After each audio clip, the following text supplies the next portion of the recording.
Right now, somewhere in the world, someone is swallowing their blood pressure pill at exactly the wrong time. They don't know it. Their doctor probably never mentioned it, and tonight, while they sleep, that timing mistake will double their risk of stroke. The science is clear and disturbing. A major study in the European Heart Journal followed over 19,000 adults for 6 years.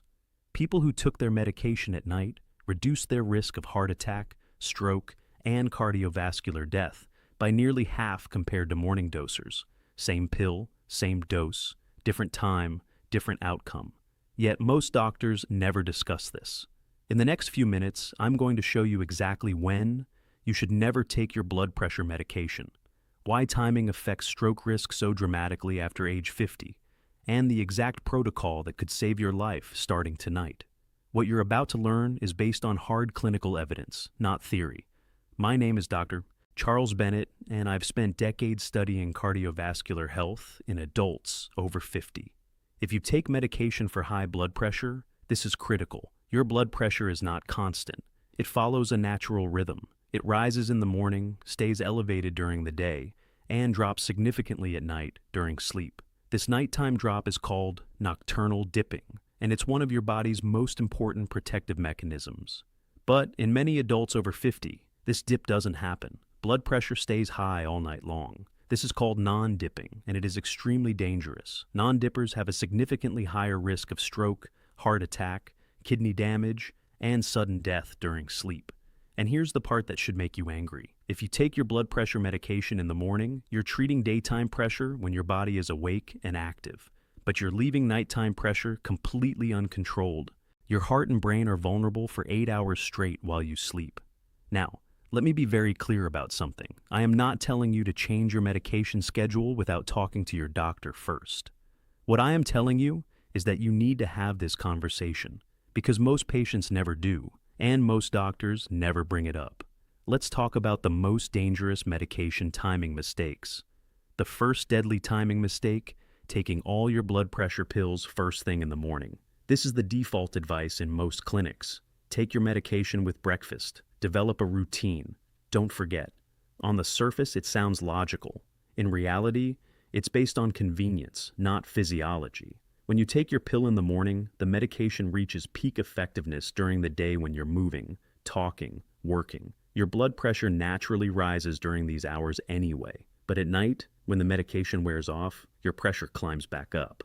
And that's when strokes happen. Nearly 50% of all strokes occur between 10 p.m. and 6 a.m., according to the American Stroke Association. Why? Because nighttime is when your cardiovascular system is most vulnerable, especially if your pressure stays elevated.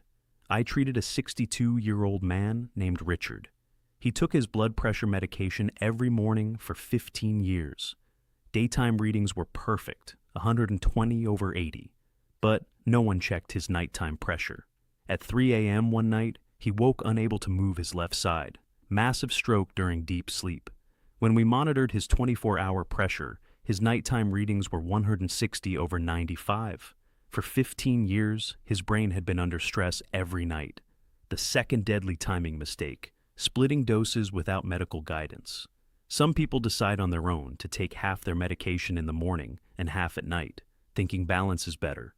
This sounds reasonable, but it's dangerous without proper monitoring. Blood pressure medications have specific half-lives, the time it takes for the drug to leave your system. Splitting doses can create gaps in coverage or dangerous overlaps. I remember a 58-year-old woman who split her pills thinking she was being smart.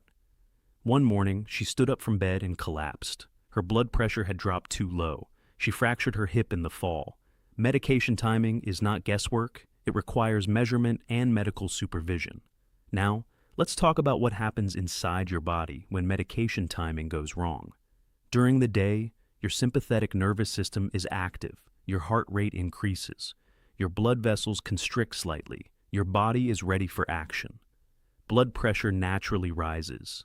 This is normal and healthy. At night, your parasympathetic nervous system takes over. Your heart rate slows. Your blood vessels relax. Blood pressure should drop by 10 to 20%. This nightly dip allows your arteries to recover from daytime stress. It reduces strain on your heart. It protects your brain. But if you're a non-dipper, this protection disappears. Your arteries stay under constant pressure. Your heart never gets a break. Over months and years, this leads to arterial stiffening, plaque buildup, and increased clot formation. And here's the critical part. Strokes don't happen randomly. They happen when vulnerable plaques rupture and form clots. High nighttime pressure destabilizes plaques and increases clot risk. If your medication wears off at night, you're defenseless during the most dangerous hours. The landmark study I mentioned earlier, published in 2019, followed patients for over 6 years. Researchers divided participants into 2 groups. One group took all their blood pressure medication in the morning. The other group took at least one medication at bedtime. The bedtime group had 45% fewer heart attacks, 49% fewer strokes, and 66% fewer cardiovascular deaths. These are not small differences. These are life and death differences, and the intervention was simple. Timing. Now let me give you the exact timing protocol based on current evidence. But remember, you must discuss this with your doctor before making any changes. The evidence-based bedtime protocol. Step 1. Measure your 24-hour blood pressure. Ask your doctor for ambulatory blood pressure monitoring. This device measures your pressure every 30 minutes throughout the day and night. It reveals whether you're a dipper or non-dipper. Step 2. If you're a non-dipper, discuss moving at least one medication to bedtime. Research shows taking at least one blood pressure pill before sleep significantly improves nighttime control. Step 3. Time your bedtime dose correctly. Take your medication 1 to 2 hours before you actually lie down. This allows the drug to begin working as you fall asleep. Step 4. Monitor for side effects. Some people experience dizziness when standing at night. If this happens, your dose or timing may need adjustment. Step 5. Recheck your pressure after 2 weeks. Daytime and nighttime readings should both improve. Let me share another real story. Maria was 67 years old. She had high blood pressure for 20 years. She took 3 different medications every morning. Her daytime pressure was acceptable, but she still felt anxious about stroke risk. Her new cardiologist ordered 24-hour monitoring. The results showed Maria was a severe non-dipper. Her nighttime pressure was dangerously high. Her doctor moved 2 of her 3 medications to bedtime.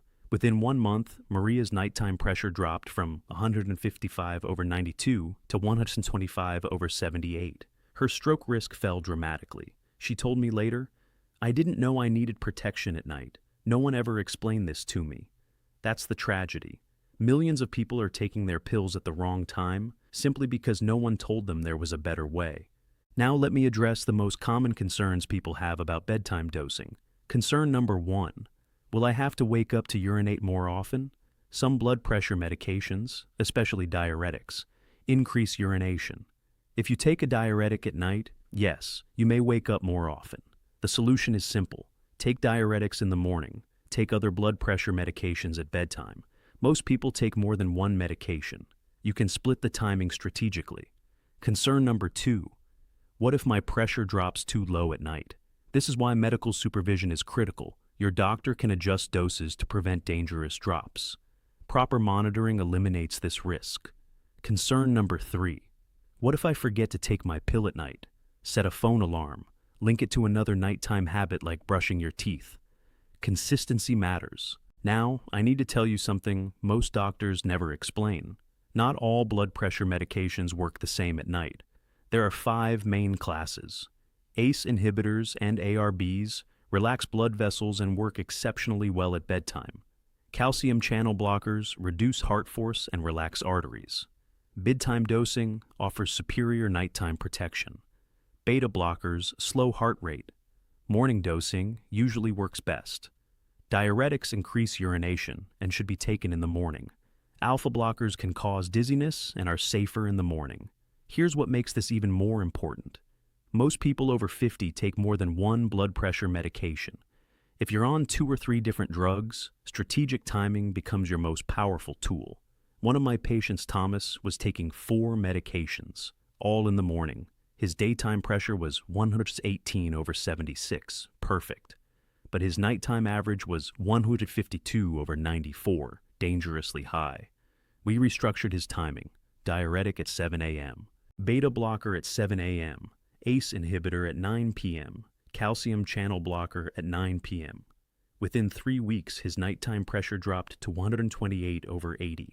His cardiologist told him bluntly, "This timing change likely added 5 to 10 years to your life." The medication hadn't changed. The doses hadn't changed. Only the timing, and yet the cardiovascular protection doubled. This is the power of chronotherapy, treating your body according to its natural rhythms. But here's something that amplifies the danger even further. If you have sleep apnea and you're taking your blood pressure medication at the wrong time, you're in serious trouble. Sleep apnea causes repeated drops in oxygen during the night. Each drop triggers a massive spike in blood pressure. If your medication has worn off by bedtime, these spikes go completely unchecked. A study from Johns Hopkins found that people with untreated sleep apnea who took morning-only blood pressure medication had triple the stroke risk compared to those who took bedtime medication. Triple. If you snore loudly, wake up gasping, or feel exhausted despite sleeping 8 hours, get tested for sleep apnea, then make sure your medication timing accounts for it. Now, let's talk about the additional nighttime habits that protect your cardiovascular system while you sleep. Habit number 1, eat dinner early and keep it light. Late heavy meals raise nighttime blood pressure. Finish eating at least 3 hours before bed. Habit number 2, avoid alcohol in the evening. Alcohol may lower pressure initially, but it causes a rebound spike later in the night. Habit number 3, sleep on your side if you snore. Sleep apnea dramatically raises nighttime pressure. Side sleeping reduces airway obstruction. Habit number 4, keep your bedroom cool. High temperatures increase heart rate and blood pressure during sleep. The ideal range is 65 to 68 degrees Fahrenheit. Habit number 5, practice a calming pre-sleep routine. Stress hormones raise blood pressure. Gentle stretching, reading, or slow breathing before bed helps your nervous system shift into rest mode. These habits work synergistically with properly timed medication to protect your heart and brain all night long. Let me summarize what you need to remember. 1. Your blood pressure should drop at night. If it doesn't, you're at much higher risk for stroke and heart attack. 2. Taking all your medication in the morning may leave you unprotected at night. 3.